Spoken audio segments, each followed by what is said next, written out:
dengue sin síntomas de alarma, por decirlo de otra manera, dengue que no representa quizás mucho riesgo, sin embargo es una dolencia siempre de alto impacto.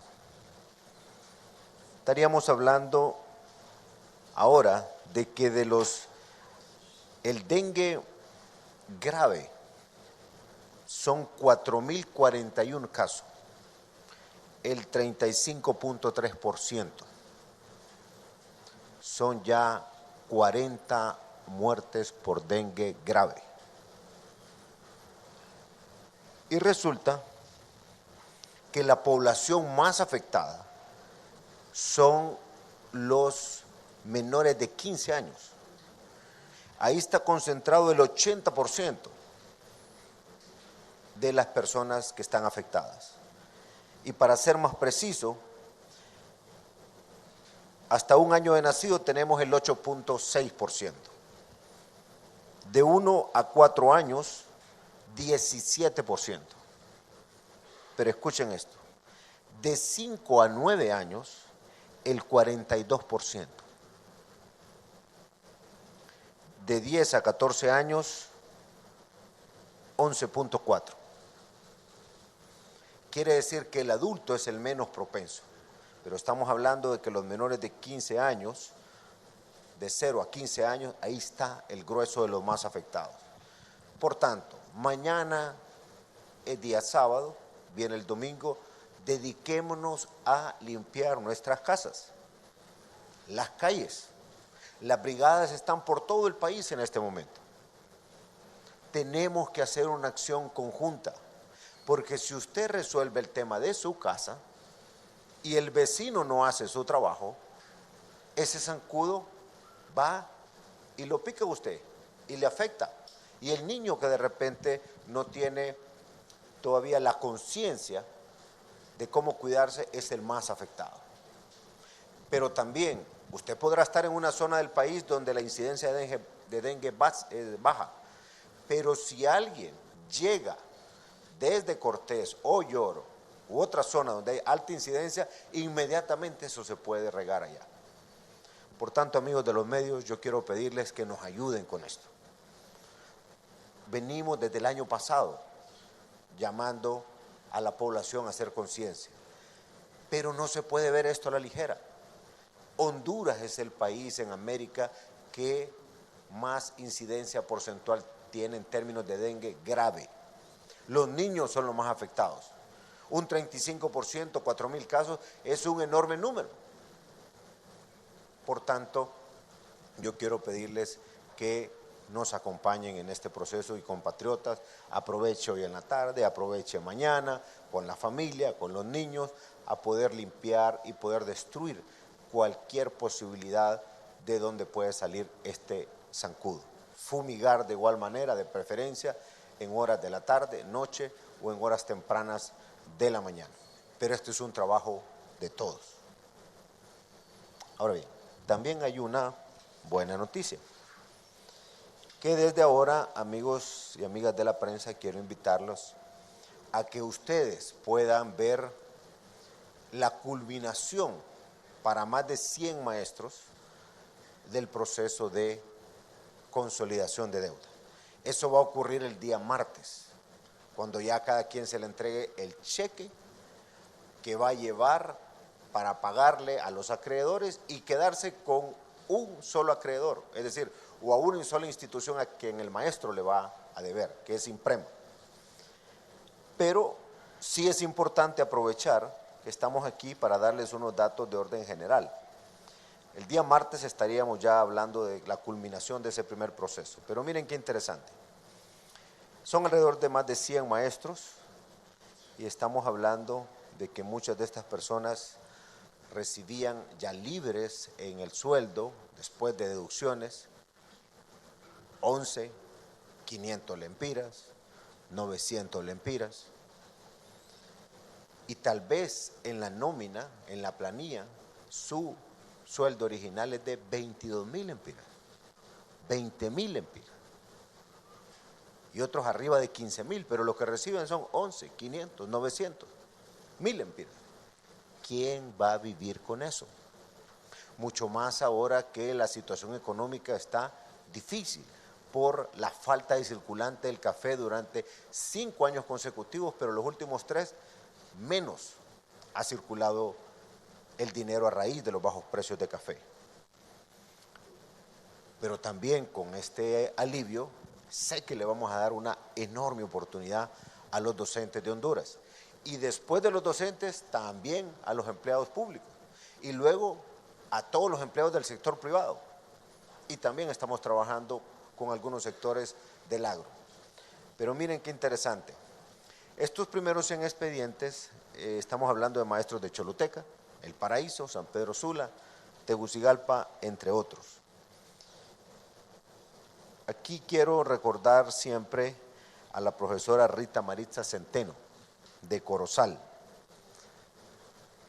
Lloró cuando estuvimos reunidos y me explicaba ella cómo tenía que hacer para sobrevivir con su negocio de vender comida, que también lo tenía afectado por las deudas. Estamos hablando también de profesores que han estado en una situación como después de dar sus clases se van a vender ropa interior. Sus familiares les mandan ropa de Estados Unidos para que puedan venderla aquí y así subsisten para poder compensar lo que no tienen. Hemos venido trabajando en este tema, lo vamos a seguir haciendo, trabajando por los que más necesitan, porque este es un gobierno que trabaja para su gente. Miren este dato. Yo le voy a mencionar el apellido. La profesora de apellido Escalante y Saula. El sueldo neto actual, lo que les queda libre es 721 lempiras con 65 centavos. Ya con la operación de consolidación, que termina el martes, va a poder lograr que el sueldo neto, lo que ya le sale libre de deducciones, va a ser de 14.433 lempiras con un centavo. Es un salto extraordinario. Miren el otro caso. La profesora Osorio Quirós, le sale actualmente el sueldo neto, libre de deducciones, 629 lempiras con 44 centavos. Díganme, ¿quién va a vivir con eso? ¿Cómo le va a quedar el sueldo? Ahora, con la consolidación, 12.504 con 24 centavos. Es impresionante. Otro caso que tengo así de alto impacto aquí. Es un varón de apellido Cáceres Lobo. 841 lempiras con 17 centavos le sale ahorita. Ahora le va a salir con 12.064.43. Imagínense ustedes.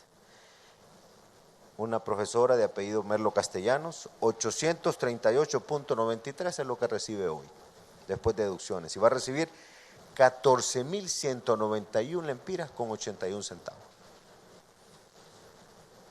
Ahora, no podemos permitir que el sistema vuelva a endeudar a estos docentes. Debe de existir por ley en las secretarías de Estado del gobierno primero y luego lo vamos a llevar al Congreso.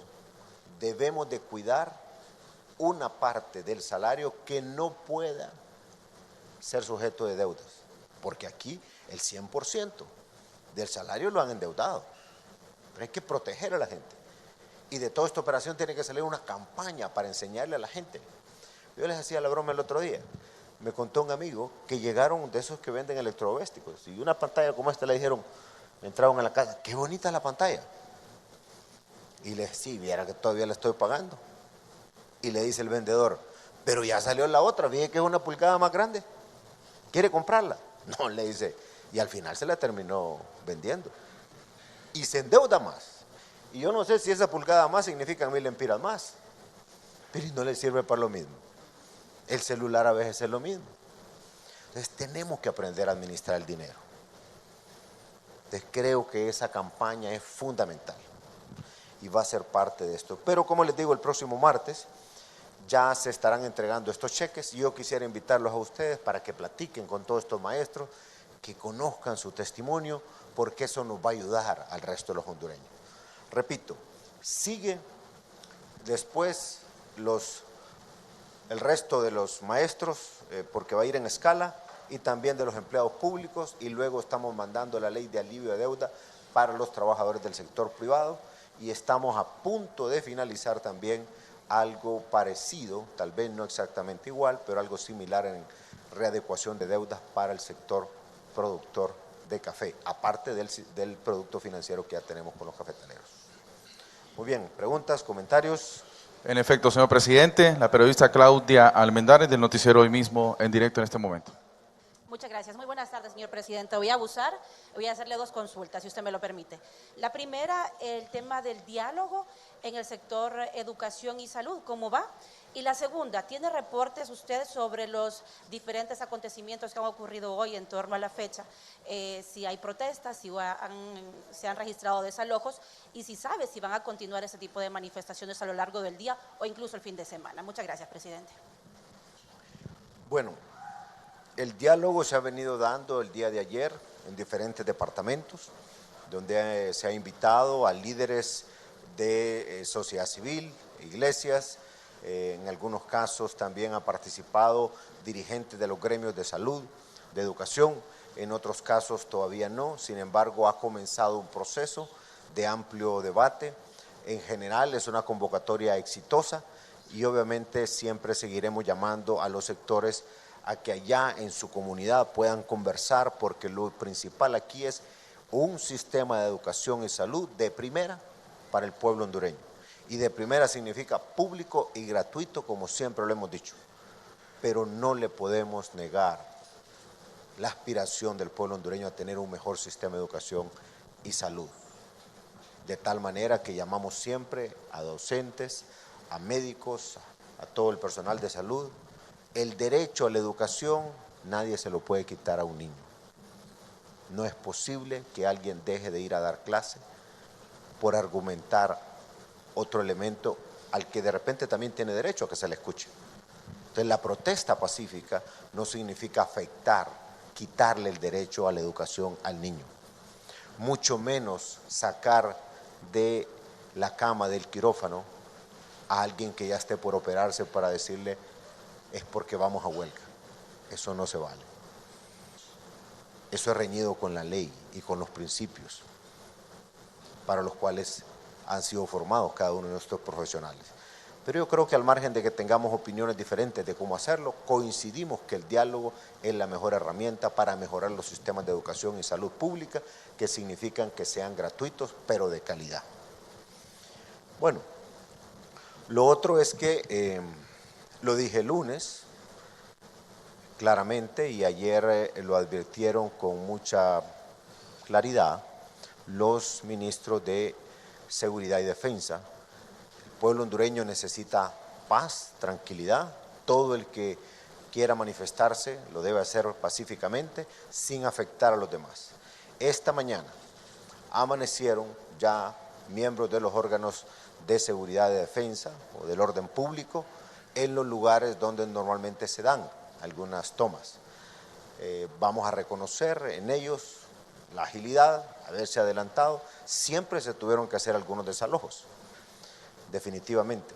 Pero creo yo que durante las horas de la mañana, luego nos quedó este tema del aeropuerto, pero también para horas de la tarde, la información que ha circulado entre algunos líderes también de estos sectores más radicales y la información de inteligencia es que probablemente después de las 4 de la tarde se puede incrementar el nivel de las manifestaciones.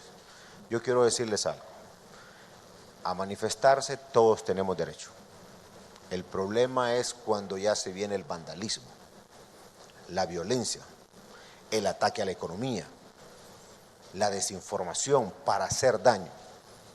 La autoridad tiene que estar ahí tal como es su obligación. En el caso de las fuerzas del orden, tienen que hacer respetar el derecho de los hondureños. a circular libremente, a que su negocio esté abierto, caminando sin ningún problema, ganándose el pan de cada día, y obviamente la gente que quiera salir a divertirse de igual manera, no digamos hoy que es viernes. A nadie le va a gustar que le vayan a atravesar las piedras o cualquier obstáculo, que eso a veces termina en accidentes o termina en enfrentamientos verbales que después puede terminar en algo trágico. Todo el mundo tiene derecho a manifestarse, pero esa manifestación no implica violentarle a los demás. Y aquí, si somos francos, hace alrededor de unos 10 años se ha instalado en la política hondureña la violencia en manifestaciones pacíficas. Rápidamente se nota que de lo pacífico se pasa a lo violento. Eso lo denuncié yo en la OEA el 28 de febrero de este año, como algo sistemático que venía ocurriendo en Honduras. Por ejemplo, el accionar del MEU no es de ahora, no es de 3 años atrás, ni de 6, ni de 7, lleva 8, 9 años. Muchos de ustedes han cubierto esas noticias. ¿Cómo es posible que un grupo reducido de estudiantes atente contra el resto para tener su educación normal? Quebrar vidrios, meterle fuego a edificios internamente, a vehículos afuera, a edificios afuera. Eso es toda una historia. Pero ese radicalismo no puede seguirse permitiendo. Si alguien está molesto, y es normal a veces, bueno, que exprese sus ideas y miramos cómo se resuelve. Pero también podemos ver cuánta actividad económica se ha afectado porque se para el tránsito normal. Si alguien incendia una llanta por donde va pasando una persona en su vehículo o a pie, ¿esa es una manifestación pacífica o violenta? Los hondureños tenemos que hacernos esa pregunta, aunque parezca elemental la respuesta. Fíjense que para unos y otros puede parecer elemental. Pero si esa llanta está con fuego y aparece por ahí una motocicleta o algo que lleve combustible, inmediatamente puede explotar. El daño al pavimento o el daño psicológico, la imagen que trasciende fuera de Honduras. Cada quien puede manifestarse tranquilamente, sin problema. Pero lo que ocurre aquí hay que hablar las cosas por su nombre. Yo creo que tenemos que realmente comprender la dimensión de la situación. Es que existe una metodología que desde Venezuela se importa aquí para atacar sistemáticamente la economía, para que la gente no pueda llegar a su trabajo o ir a divertirse, que también es una actividad económica, y de igual manera no pueden ir a la escuela. Han sacado a algunos alumnos con amenazas de las escuelas, maestros también. Eso no es una manifestación pacífica. Las instituciones del país, públicas o privadas, han estado sometidas desde hace 8 o 9 años a un ataque sistemático. Iglesias les han prendido fuego. Palabras groseras, duras, pintadas en las iglesias, de una u otra denominación. Ustedes, los mismos medios de comunicación, sometidos constantemente, ya no solo a la amenaza verbal, sino a la agresión física. ¿Dónde se ha visto que esa es una manifestación pacífica? Entonces nosotros tenemos que tomar una decisión como país. Denis, ¿a usted le ha pasado? No una vez, varias, a muchos de ustedes, de repente a todos, y no solo aquí. Eso debe de hablarse con claridad, qué es pacífico y qué no es pacífico. Luego, una enorme cantidad de desinformación es parte de esta estrategia. Yo les pregunto a ustedes, saquen la cuenta. Cuando ustedes miran que sale en internet, inclusive en algunos medios de comunicación tradicionales, sale el logo de determinada empresa o medio de comunicación con información que es falsa. ¿Cuánto tiempo no invierten ustedes en estar explicando que eso es falso? Esta es una campaña sistemática de desinformación. Entonces, grábense esto.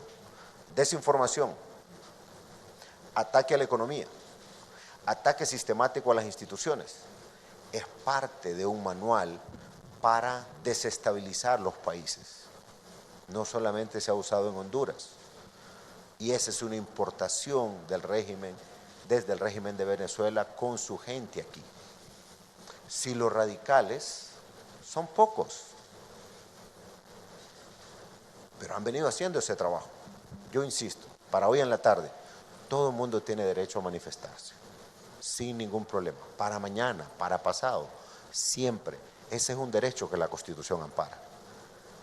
Lo que no se puede permitir es ya agredir a otro, es quebrarle el vidrio a los carros cuando quieren pasar, es meterle fuego a un bus, a un edificio público o privado, a un negocio. Lo que no se puede permitir es abusar de la protesta pacífica y que alguien ande una mochila llena de piedras y empezar a tirarle piedras a los camarógrafos o a los periodistas o a los transeúntes o por donde van quebrando todo. Eso no se puede permitir. Ya bien lo dijeron los ministros de Seguridad y Defensa, ellos tienen un mandato constitucional que cumplir. Es más, cada ciudadano que mire en acción ese proceso violento está habilitado para actuar, para defender su propia integridad y la de cualquier otra persona. Yo creo que el diálogo es lo mejor y que cada quien se manifieste pacíficamente. ¿Alguna otra pregunta? Sí, señor presidente. Denis Andino, precisamente de HCH. Presidente, buenas tardes. Buenas tardes. Aprovechar esta oportunidad y la coyuntura porque los mismos miembros del Partido Libertad y Refundación aseguraban que el propio gobierno, a través de las Fuerzas Armadas, no les dejó poder conmemorar o por lo menos recordar los mártires del golpe de Estado en el sector del aeropuerto y no han estado en completas quejas. Y aseguran que también hay infiltrados en las protestas que realiza el gobierno y muchas veces estos infiltrados se colocan en las marchas de ellos, en la de la plataforma, para poder desacreditar el movimiento social. Denis y amigos todos, díganme en qué aeropuerto del mundo en el perímetro de seguridad se permiten manifestaciones. Esta mañana yo pregunté a los cuerpos de seguridad, les dije, ¿y por qué no los dejan? ¿Por qué no los dejan manifestarse si van a estar pacíficamente? Entonces, luego me ubicaron con una fotografía exactamente donde estaban. Y me decía uno de ellos, ¿se imagina, presidente, que de aquí salga una de esas bombas molotov como las que han estado tirando todos estos días atrás y años atrás, caiga en la pista cuando va aterrizando un avión o cuando va despegando? O me decían, una piedra pequeña que sea en la turbina de un avión que vaya despegando, tal vez no va a sentir en el momento, pero en el aire puede ser catastrófico. No sé si ustedes saben, pero existen medidas en cada aeropuerto para que los pajaritos, por pequeños que sean, no estén cerca, porque en una turbina, en una hélice, puede ser algo fatal. Entonces, en el aeropuerto y en los alrededores de los aeropuertos no se puede permitir ese tipo de acciones. Pero también, si ustedes vieron hace una semana lo que ocurrió, ¿qué tal con esas mochilas cargadas de piedras y molotov incendian un avión? Estamos hablando de gente que se radicalizó. Y el mundo está también radicalizado hoy. Y en internet miran cómo hacer esas cosas. Entonces tenemos que protegernos y proteger al pueblo hondureño. Porque la mayoría de los hondureños, la gran mayoría, somos gente que quiere paz, tranquilidad, oportunidad para trabajar, para divertirnos aquí en nuestro país, para vivir tranquilamente. Infiltrados, mire, Un caso emblemático es el de la embajada. Primero dijeron los líderes de la plataforma que era una infiltración. Y resulta que cuando se captura y cuando se lleva a los tribunales, van los mismos líderes y dicen en los tribunales que son presos políticos. Y si hubieran sido infiltrados, no hubiera sido ninguno de ellos. Vámonos al caso de las cámaras destruidas. ¿Por qué iban tranquilamente siendo parte de la manifestación? Después se destruyen las cámaras y se nota que es exactamente por donde una de las maras opera. Como me decía un líder de la iglesia el otro día, si va alguien radical, ¿por qué no llaman a la policía que va acompañando y le dice, arréstelo, este es infiltrado? O lo capturan inmediatamente. No nos engañemos, aquí han existido líderes que son radicales, saben manejar esto, pero ahora se les está cayendo la máscara. El mismo pueblo hondureño los está identificando quiénes son. Y existen líderes que se han reunido con los grupos radicales y ustedes saben de esas reuniones. Si quisieran mantener la distancia, no hubieran ni reuniones. Es fácil decir, no, es que aquellos se pusieron violentos o es que aquellos nos infiltraron. No, aquí ya todo está saliendo a flote. Entonces el país tiene que tomar una decisión en base a los principios que nos rigen, en base a la Constitución. ¿Algo más? De HRN para concluir. Presidente, buenas tardes a todos. Presidente, por un lado, el Consejo Hondureño de la Empresa Privada le pide al gobierno que garantice los bienes de los empresarios y la vida de los ciudadanos en esta época de crisis. Por otro lado, el sector social de la economía pide que liberen las carreteras porque quieren hacer circular los productos, por ese lado. Pero los organismos e instituciones defensoras de derechos humanos, a quienes ustedes le ha pedido en foros nacionales e internacionales que vean el otro lado, los derechos de las víctimas, hoy criticaron los operativos y dijeron que este país estaba militarizado. ¿Qué lectura le hace eso? Mire, tuvimos una reunión con los organismos de derechos humanos aquí, tanto nacionales e internacionales, y surgió una pregunta interesante en la conversación. Uno de los miembros de los cuerpos de seguridad le dijeron, si una persona que anda manifestándose anda en su mochila piedras, anda una chimba de esas que cada proyectil le puede dejar partido literalmente el pecho a alguien y muere, o las bombas Molotov que ahora les ponen clavos, como ya murió un agente policial en el Progreso, les dice cuál es el uso proporcional de la fuerza por aquella normativa internacional que solo se puede usar en Israel, en Arabia Saudita, en cualquier país del mundo, en China, en Taiwán. Si alguien que se está manifestando va con un objeto contundente, con un arma, capaz de quitarle la vida a otro, que ya ha ocurrido en Honduras. ¿Está habilitado o no el servidor público para responder? Claro que está habilitado.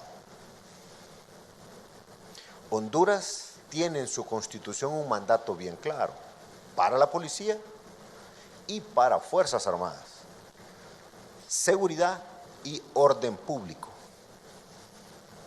La Constitución es clara, le da un mandato contundente a Fuerzas Armadas. Garantizar el orden público. Y siempre Fuerzas Armadas ha participado, a pesar de eso, en acompañamiento a la policía. Aquí el pueblo hondureño tiene derechos y la fuerza pública tiene la obligación de garantizárselos. Y eso es lo que ha estado ocurriendo.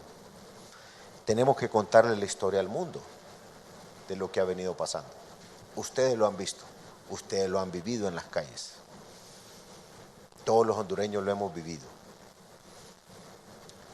Aquí esperemos entonces que en lo que resta de las 4 a la medianoche, como se ha anunciado, que no existan esas esas manifestaciones violentas. Espero que no sea así.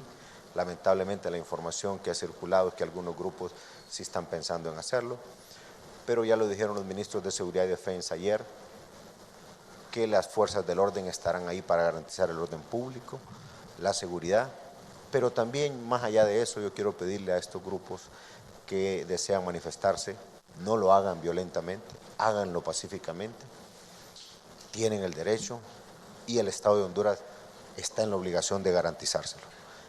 Cada ciudadano puede llamar al 911 para también exponer su versión de los hechos. A Honduras tenemos que cuidarla todos, es nuestra obligación. Buenas tardes. Presidente, Feliz muchas fin de gracias. semana. Muchas gracias, presidente. Amigos periodistas, gracias por su cobertura. Les deseamos a todos una feliz tarde. El tema específicamente